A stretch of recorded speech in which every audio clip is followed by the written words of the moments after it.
Now you have 20 million black people in this country who were brought here and put in a political, economic, and mental prison. This was done by Uncle Sam. And today you don't realize what a crime your forefathers have committed. And you think that when you open the door a few cracks and give this little integration, an intoxicated Negro, a chance to run around in the prison yard, that's all he's doing, that you're doing him a favor. But as long as he has to look up to someone who doesn't represent him and who doesn't speak for him, that person only represents the warden. It doesn't represent some kind of president or mayor or governor or senator or congressman or anything else. Peace and Black Power. Welcome to another edition of Baba TV.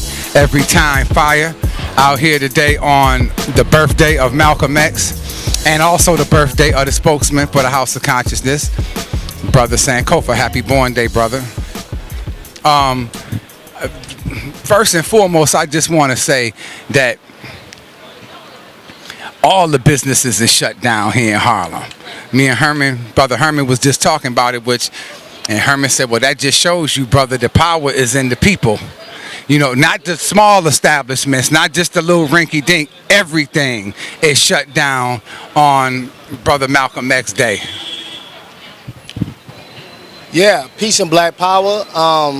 Yeah, Malcolm X born day, celebrating the 92 years old. You know what I'm saying? The great Malcolm X would have been. You know what I mean? 92 years old today, May 19th, 2017. He's born May 19th, 1925, died 1965. So we're celebrating this great day for the honorable and great ancestor. You know what I'm saying? Black knight in shiny armor, as we call him here in Harlem. You know what I'm saying? Malcolm X. And, you know, he deserves a lot more even than what I see being represented out here. You know what I'm saying? I mean, it's good to see the representation. It's good to see the people coming out, the people that are part of the community that's out here. But like considering the legacy, considering the dedication, considering he sacrificed his life. That's right, died at the age of 39. This is my born day too, by the way. But it's not about me. It just happens to be the same day as Malcolm X. But he didn't even live to see my age. I'm in my 40s. You know what I mean? He didn't even live to see 40.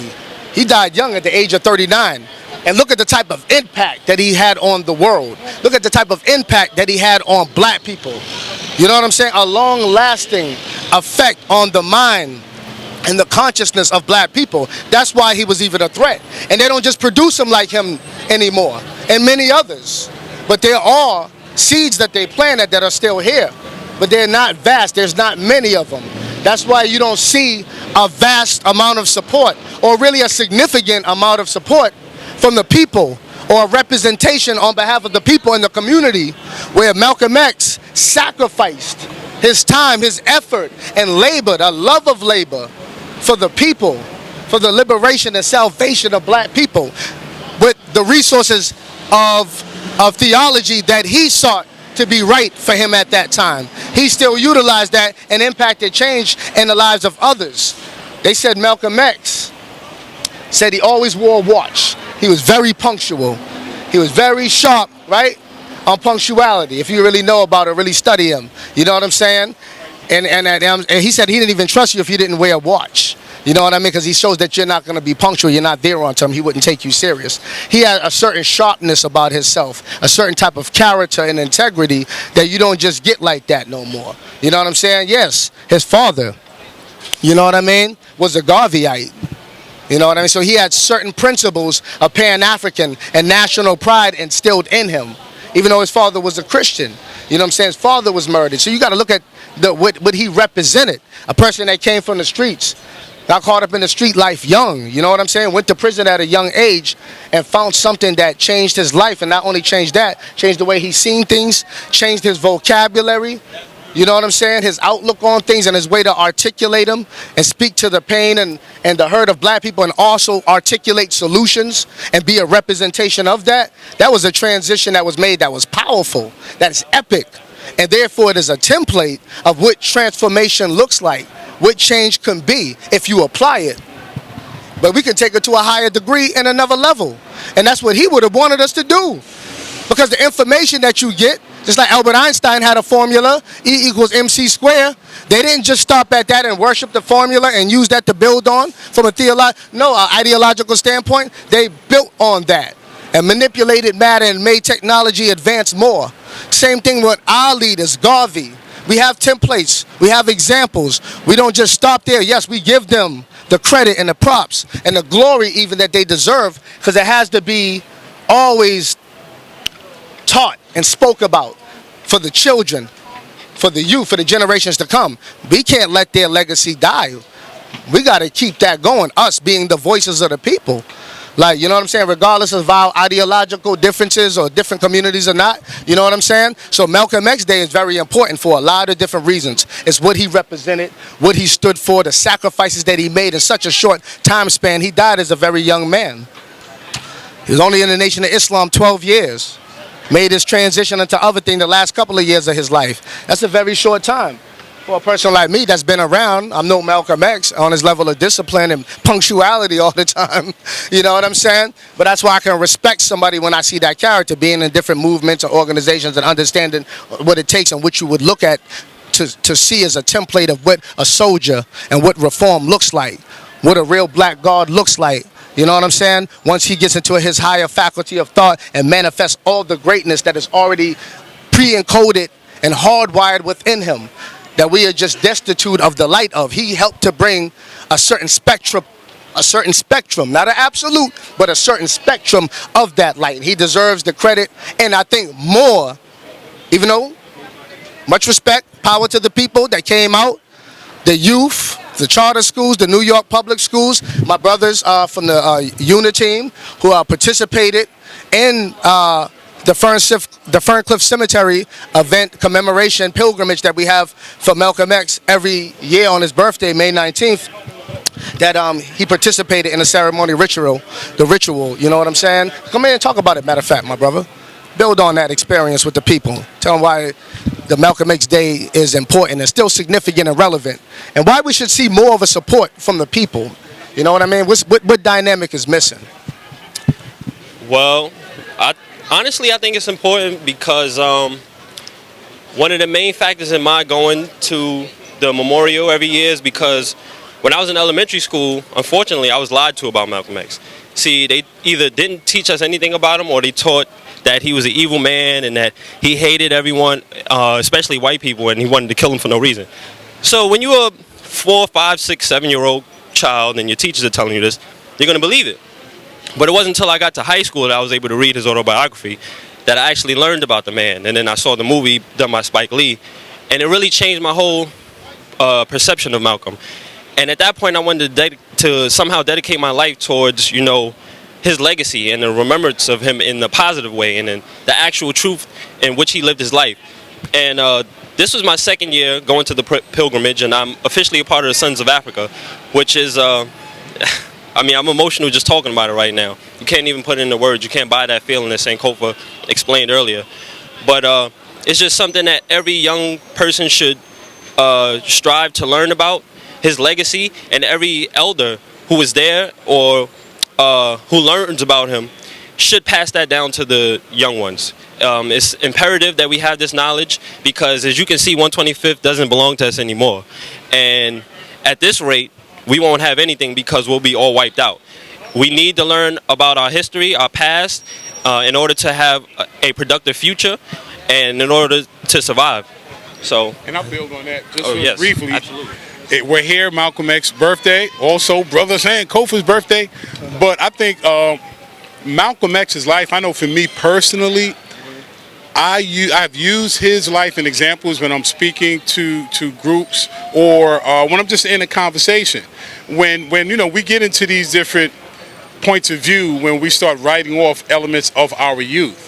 And almost like every generation will do that. Man, these young, they don't care about nothing. These young, it's so disrespectful. Got the pants sagging. I mean, we start sounding like old folks up in here.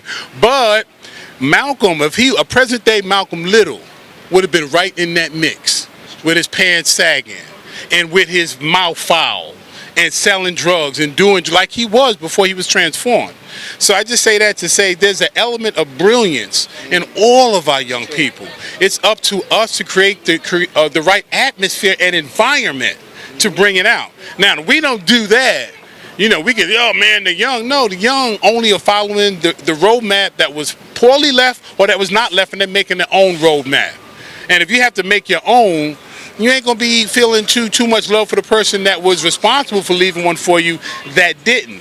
So some of the anger I get, but we got to still reconnect with them and let them know, hey, we got some knowledge you're going to need. So let's put our heads together and make this happen. So just before I give it back to Brother Sankofa, if you got a youngin in your life around you, doesn't even have to be family. Could be that brother you walk by on the corner on your way to work every day. You know, if you know someplace is hiring, or just talk to the brother, see what's on his mind. You know, he just say, hey brother, what's up? Yo, you know, talk about sports first. Open the door, make a connection. And then, oh brother, you working now? Okay, how about school? How far you went? Oh really? You know what, that happened to me. I know this program. Take this number down. If we can reach out to one or two other brothers like that, if each one of us commits to that, we will help transform a generation. And I think those are the principles that are in line with what a Malcolm X stood for. So we love him. We have to manifest those kinds of choices. So, all right, Brother Sankofa. I just want to build on what Mr. Smalls just said, because me and Sankofa have that kind of relationship where he kind of, you know, I won't say tells me, but he'll drop certain hits of certain books that have certain a level of knowledge or details in it that we might have been talking about. And so I'll get the book, and the next time he comes, I'll show him the book like, look, I got it. I'm starting to read it. And then it came to the point where over about 10 to 15 books he's recommended, and I have them all. So, and that's just a start, because I actually saw Sankofa down here on 125th Street on YouTube, as many of you did, and I said to myself, Dad, he has a certain energy that I want to be a part of, that Malcolm X, and it just so happens he's born on the same day as Malcolm. So there is a type of energy, and exactly what Professor Smalls is talking about. We need to build the young ones up to follow in our footsteps and continue all of our legacies, because it's not just about one of us, it's about all of us, and we're collective. Wow. Ashe. Wow. I'm flattered. I thank you daily, my brothers. Yes. Well, you know, it's like this. Malcolm X, and it's not like you just said, it's about the collective. Because the objective is not just to celebrate and romanticize about Malcolm X, because today's May 19th, and this is 92nd birthday. Then when it's his 100th birthday, hypothetically, we're celebrating his 100th birthday, and it's just a hallmark celebration with no real significance or nothing really of substance that comes out of that has a reverberating effect that Malcolm X would have wanted to have, anything representing his energy. You see? Yeah. So it is up to us, and we're doing our part. You know what I'm saying? And people are waking up, but there has to be a concerted effort. You know why? Because as the people, we're a minority. Let's just say the black people of African descent that are in America, okay? We're already a minority. So the conscious elements, and when I say conscious, I don't mean just black power liberation. That's what definitively means conscious. I mean people who are aware or enlightened on some levels, have certain kind of specific diet. There was some kind of different. The thing that is not to know, you know what we mean by conscious, common sense. You know what I mean? Well, common sense is not common, so I understand. So what I mean by the conscious dynamics of us, those who may be just more with the cultural movements, those who may be more with the revolutionary nationalism, some may be more with the Nawabian or Israelite, more religious and dogmatic views or addressing issues as it relates to black people and our issuing struggles and plights. You see what I'm saying? However, but within that realm of those people of those different factions, we're more divided than black people at large, who are more populist than we are here. We're a minority within a minority, and that minority has no real common thread unity along some lines. We know, let's be realistic, everybody's not going to just come together and kumbaya and unify. But along some lines, we don't have a lot of necessary unity that we should have, or that we should be pursuing, or should have been engaging in by or at this time. But we don't throw the baby out with the bathwater because of that. That means you really dig down deep. If this is in your blood, it's there. And you tap into that God. You tap into that energy. that energy within you, that inner God, that inner greatness. You know what I'm saying? And if this is in your bone, you're gonna still know. Because sometimes black people can push you to the edge. I'm trying not to lose my head. Hey, you be like that. Yes, sir. That make you wonder how it can be like that. Like our own people can have us in a sunken place sometimes, just dealing with the level of division of people where they're coming at you, where you might have changed your life, been a criminal, but you got your stuff together, cleaned up your stuff because, you know, your ideology isn't pro-Christianity or something like that. Don't support it. A lot of our people are just divided along so many damn lines. That because we don't have just small-time principled unity, like, you know what I'm saying? Like, whoa. It's like bye-bye Black America and an ever evolving and advancing, a technologically advancing world. And that's what we have to really ponder. And that's why I'm a proponent of when we say black nationalism, because it deals with a political, it kind of transcends and goes beyond the dynamics that usually keep us divided, which is along the lines of religion. And like Malcolm X said, he said, Islam is what? My religion, right? That is my personal thing. He said, but I follow the political philosophy of black nationalism. What is it? What was it? The ballot or the bullet? I believe one of those. You know what I'm saying? But it's relevant. That means he was able to set aside or subside from any kind of ego that you could basically incur as an adherent to certain kind of religious dogma or certain kind of, you know, extreme religious belief, depending on what level. You know what I'm saying? So for him to be able to set that aside and be able to say that is my personal thing, and I'm willing to engage with any black person under black nationalism, under the political, because we're never going to get along under religion. He knew this. So he wasn't an integrationist. He was a revolutionary, and he was a nationalist. He was a Pan-Africanist. He set precedents, and he did that which it didn't get continued on because the movements were sold out, co-opted, infiltrated, abandoned, and you know what I'm saying, lost and turned out now. You know what I'm saying? So any attempt to research that, we don't have a lot of people are not even aware of certain things on different levels. But you know, that Malcolm X energy is still here. This is Malcolm X Boulevard right down the street. You know what I'm saying? UCLA, University on the corner of Lenox Avenue. Right here, Harlem. Black News 102. So yeah. So it's not about Malcolm worshiping just the legacy and romanticizing about him. But it's about taking his message, what he stood for, being a proponent of that, and with all our technology, with all our know-how, with all our wherewithal now, with all our connections or potentiality that we have now, with a united front, and we have such a big economic capability in America, just as blacks here alone, what we can do just on a small level, 10% of us just seeing what we can do as a template on a bigger level. That's what we need to be talking about. We already know and can articulate what the problems are. A lot of us can highlight and go in about what the problems are. That's easy, because we're so prone to that. A lot of us are motherfucking gossip mongers and prone to negativity and just divisive attitudes and negative attitudes. And I understand why the conditioning is and how it came about. I understand, overstand that, because I was a product of that as well. But like Malcolm, I transcend and I evolved, and it's not to down you, because I'm not here to down you or clown you, black man. I'm here to crown you. And that's with knowledge. You know what I'm saying? So that's what, in the spirit of Malcolm X, I bring. Yeah, May 19th, the same birthday. You know, hoorah. I mean, I was glad. It's a beautiful thing when I discovered that. Like, wow, the same day, same town, rolled around the same hoods and the same inner city streets, getting in trouble on the same blocks in the same prison, Norfolk, Concord, you know what I'm saying? That's some things to ponder, but it's the bigger picture. I ain't filling his shoes, and I'm not trying to be him or worship him or glorify or romanticize him in this event. But it is to give him credit where it's due. The white man will never forget a General Schwarzkopf.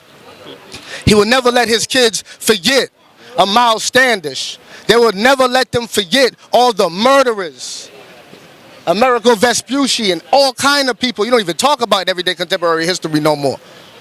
The big time murderers. They got boulevards, avenues, universities, and all kind of shit named after them. But a lot of us don't want to acknowledge our great ones, thinking that it's too romantic or Malcolm didn't have the answer, because if he did, why'd he do this to Elijah Muhammad back in the day? He was young and he made mistakes, and you got to live and learn. We're supposed to take it to a whole nother level and take the essence of what that was supposed to represent and have some goddamn fortitude and some racial integrity, not to be before the world acting like buffoons and talking and acting like agents and talking and going against a movement that was geared toward the betterment of you, and it worked so good. Something that Malcolm X stood behind, black nationalism. That was his political standpoint. And Pan-Africanism. That's why he changed his name to Omar Wale. El-Hajj Malik Shabazz, but also Omar Wale, his African name. So the proponents that he stood for and what he read, that's why they wiped him out. They didn't want that to continue. I want to show you, if he's against it, you should be for it. You know what I mean? Yeah, Memorandum 46. Y'all need to look into that. You know, do your research. He always encouraged people to study. Malcolm X was a researcher. He enhanced his vocabulary, and not only that, his integrity, his mannerism. He was a soldier, was always on time, was always sharp for an interview, never cracked under pressure. That was an example of manhood, you know what I'm saying? FBI, CIA had no dirt on him. When they claimed they had dirt on Martin Luther at the time, that's another topic.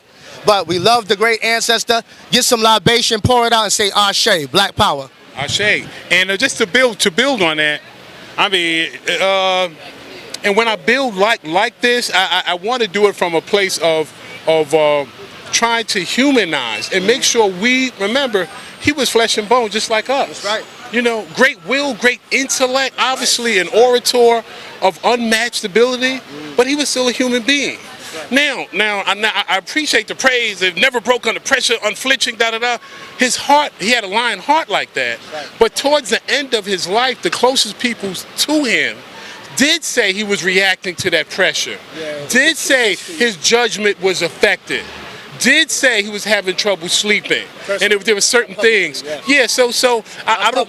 Right. Personally. Oh yeah. Well, I mean, they were personal friends. They were close enough to him. I mean, he was sitting on stage before going on. I'm just saying it was observable that the pressure of being stalked. He was stalked towards the end of his life. He was getting death threats every day. You know, brother Red, we're gonna kill you, red nigga. And somebody picking that up and saying it in your house. So he was under pressure. So I didn't want to. We can love him and appreciate him, but he went through that and still gave to us. So I think for me that makes him greater, to know that he showed signs of his humanity in the pressure that was being put on him, but he still continued forward. And unfortunately, his life was taken. You know, towards the end of it. I just wanted to add that part. Hey, and when the spirit calls forth for you, so to speak, then it's your time. I mean, but he served a hell of a point in the existence of humanity, because not only did he impact and inspire many of us, a lot of people know him and respect him around the world. It's just a fact. It is what it is. You can't always fight against the universe. You know what I'm saying? So, you know what I mean? It is what it is. But everything that Malcolm said and did, I don't agree with. I would say that. I am not a worshiper of persons, but I am a respecter of personality, character, okay? Stature, and you know what I'm saying? And I respect aspects of his discipline that I can extract from his character. I eat the fish and spit out the bones, like I always just say. That goes with everything. So, and not to get too caught up in people, because we all have flaws, and I have them myself, and I know we're all reflections of a bigger macrocosm. That's why we all have flaws, because nothing's perfect. What's the part you don't agree with? You said there's parts of him. So no, I'm not going to go. I mean, just parts of tenements of Islam, but I don't want to get into. I'm not. You know what I mean? Okay, so I don't want to go into a whole, because I'm not going to. That's the whole thing about Islam. 5 minutes in, because I'm yeah. Okay, I got that. And then just aspects of that. I'm not against Islam, but that's just. Cool. I got that. I got you. I mean, we wouldn't be of the same religion. We wouldn't agree on a religious talk, but we would agree on everything else about black nationalism and Pan-Africanism and all that kind of political talk. Like, you know what I mean? That's what I meant. And I would respectfully listen to him, because Islam has many jewels for the human soul to learn from and evolve. And it has helped change many lives, and I respect and love that religion for what it's worth in that. It's just not my path. All right? But my brother, and then we got the grand. We gotta have the drums for you. Yeah. My man, if y'all don't know, you should know. What do you want to know? Well, you're talking about Malcolm X, and you know, one of the things we was talking about was the after the effect. Now that he's gone, you know, we took a lot from him as far as what he did. He gave us all a lot, but let's learn from something now, because there's a lot of bullshit going on right now. There's a lot of a lot of tension and a lot of disagreements that the disagreements are disguised as almost like it's beef. I see disagreements turning into beef. And if we look back and we see Malcolm X, we see what happens when beef gets real like that. That's a perfect, I mean, don't get it twisted. We know the government and all, but don't think the government ain't in all this shit. Right now, for me to go back and forth with someone on this particular platform would be like me having a beef with this brother right here and saying, let's have a fight at the police department. You understand what I'm saying? So let's just learn from that. That's what I'm going to speak on. That's what we going to talk about. That's what I'm going to talk about. You know what I'm saying? Because that's how I'm feeling right now. Yeah, let the God ask something, because I ain't, you know. I want to ask something. That if anybody ever took my life in front of my children and y'all allow that person to walk the earth once they get out of jail, then you don't honor my spirit. I'm not your martyr. I'm not your hero. You niggas don't really respect me like that. You know what I mean? You know, you got to be able to tie up all loose ends at the end of the day. If somebody takes my life and stifles the movement, and then you see the remnants of my life being taken on the people, you got to handle your fucking business. Bottom line.